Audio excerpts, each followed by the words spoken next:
የአማራ ፋኖ በጎጃም አንደኛ ክፍለ ጦር ባህር ዳር ብርጌድ በላይ ዘለቀ ሻለቃ አዳሩን በባህር ዳር ከተማ ልዩ ኦፕሬሽን በመስራት ትናንት ሰልፉን ሲያስተባብሩ ነበር በተባሉ አመራሮች ላይ እርምጃ መውሰዱን ሲያስታውቅ በከተማም እጅግ ከባድ ውጥረት መንገሱና እያገዛዙ ኃይሎች በጠዋቱ በከተማዋ ከወዲያ ወዲህ እየተራወጡ እንደሚገኙ የተገለጸው በዝርዝር ተሰሙታላችሁ።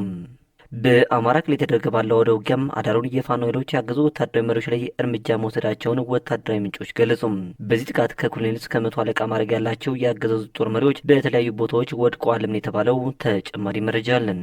በወሎ ቀጠናም ራያ አካባቢ እጅግ ከባድ የተባለ ውጊያ ተካሂዶ በፋኖ የበላይነት መቋጨቱ ሲነገር፣ በጎጃም ቀጠና ሰራዊቱ ያላሰበው ከባ ተደርጎበት ለወሬ ነጋሪ ሳይበቃም ጭቃ ተደርጓል ተብሏል። በጎንደር ቀጠናም ትናንት ከማለዳ ጀምሮ ከባድ ውጊያ የተካሄደ ሲሆን አዳሩን በጎንደር ከተማ መሃል አደባባይ ፋኖች በድንገት መከሰታቸውን የአካባቢው ነዋሪዎች ገልጸዋል። ይህም በዝርዝር የምንመለከተው ሌላኛው መረጃችን ነው።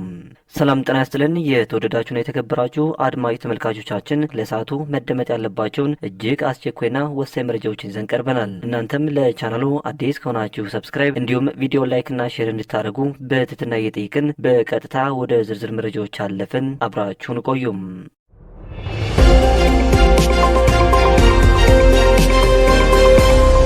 የአማራ ፋኖ በጎጃም አንደኛ ክፍለ ጦር ባህር ዳር ብርጌድ በላይ ዘለቀ ሻለቃ አዳሩን በባህር ዳር ከተማ ልዩ ኦፕሬሽን በመስራት ትናንት ሰልፉን ሲያስተባብሩ ነበር በተባሉ አመራሮች ላይ እርምጃ መውሰዱን ሲያስታውቅ በከተማዋም እጅግ ከባድ ውጥረት መንገሱና ያገዙ ኃይሎች በከተማዋ በጠዋቱም ከወዲያ ወዲህ የተራወጡ እንደሚገኙ ከስፍራው የደረሰ መረጃ ያሳያል።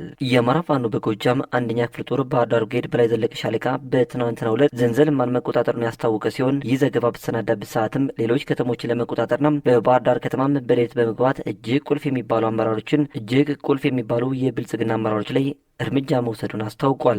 በተመሳሳይ አንደኛ ክፍለ ጦር የጣና መብረቅ ብርጌድ ባህር ዳር ሻለቃም ጥላት ላይ ከፍተኛ ጉዳት ማድረሱን ያስታወቀ ሲሆን በከተማ ዲፖ የሚባለው ቦታ ላይ 2 የቦምብ ፍንዳታ በማድረግ ሌላ በኩልም በደና ማርያም ላይ ፋኖ የለም በሚል በደና ማርያም ለቅስቀሳ በሄደ ኃይል ላይ ደፈጣ በመያዝ ከባድ ጉዳት በማድረስ 4 ያገዙ ኃይል አባላት ወደማይመለሱበት ሲሸኙ በርካቶች ደግሞ ከባድ ቁስለኛም ተደርገዋል ነው የተባለው።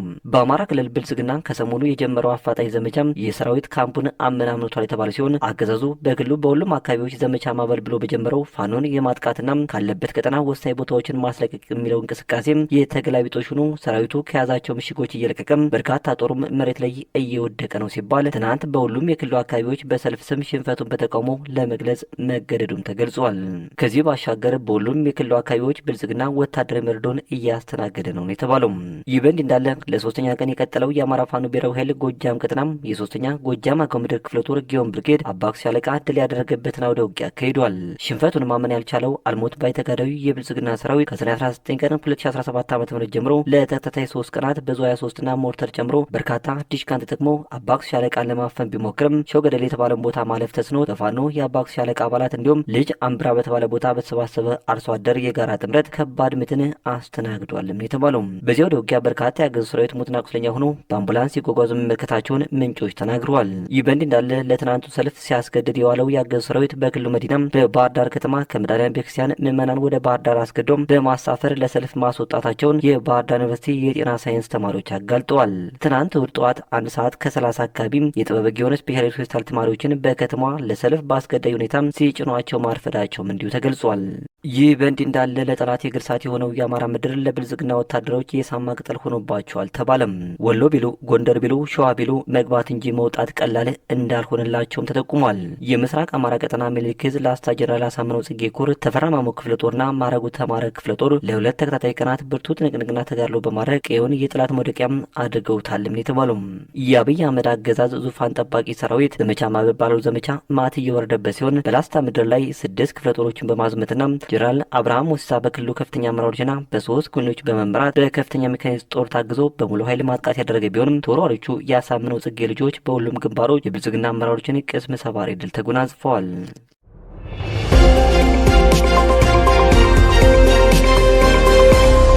ከላሊበላ ሰኞ ገበያ መረዝ በር የተባለ ቦታ እንዲሁም ከሾማ መዝናን በመቁረጥ ተረባቦ ቀጠና ሰፍሮ የነበረው ወታደራዊ ኃይል ተፈራ ማሞ ክፍለ ጦር ሻለቃ 1 አባይ አያሌው ሻለቃ 2 ሻምበል ሀብታሙ ሻለቃ 3 ሻሮ ሻለቃ እንዲሁም የተፈራ ማሞ ክፍለ ጦር ሜካናይዝድ የቡግና ወረዳ ጊዜያዊ አስተዳደር ሲቪል መዋቅር አደረጃጀት የ06 ሶርባ ቀበሌ እንዲሁም የ04 ሳርዛ ቀበሌ አባት አርበኞች ከሰኔ 20 ቀን 2017 ዓ.ም እስከ ሰኔ 21 ቀን 2017 ዓ.ም ለተከታታይ 2 ቀናት ባደረጉት ትንቅንቅ ሰራዊቱን ያስደነገጠ እርምጃ ሲወስዱም 4 ምሽግን በማስለቀቅ ያገዘዙን ኃይል ከቀጠናቸው ማስወጣታቸው ተገልጿል።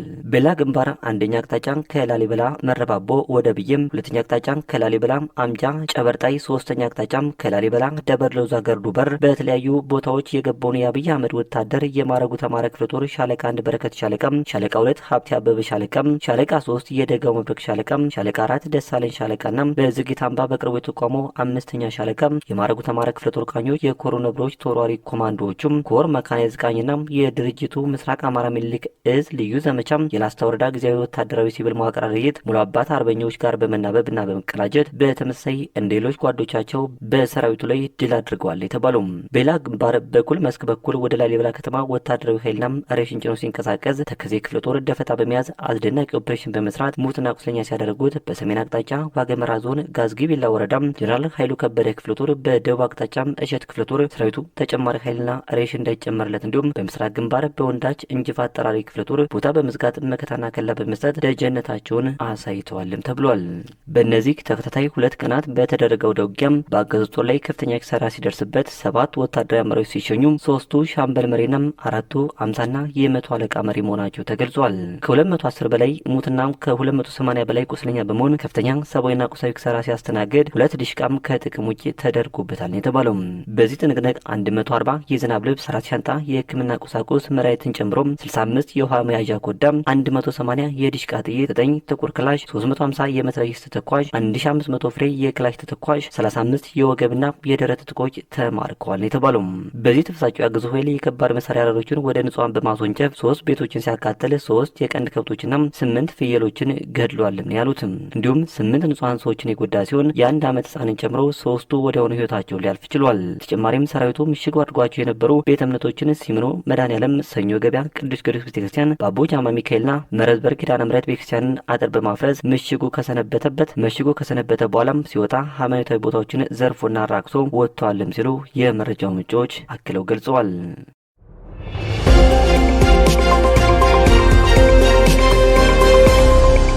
የተወደዳችሁ ቤተሰቦች ከኢትዮ 2 ለሰዓቱ የነበሩ መረጃዎች እነኝን ይመስሉ ነበር። በቀጣይ በሌሎች ዜናዎች እንዲሁም ጥቆማዎች እስከምንገናኝ በያላችሁበት በሰላም ቆዩኝ።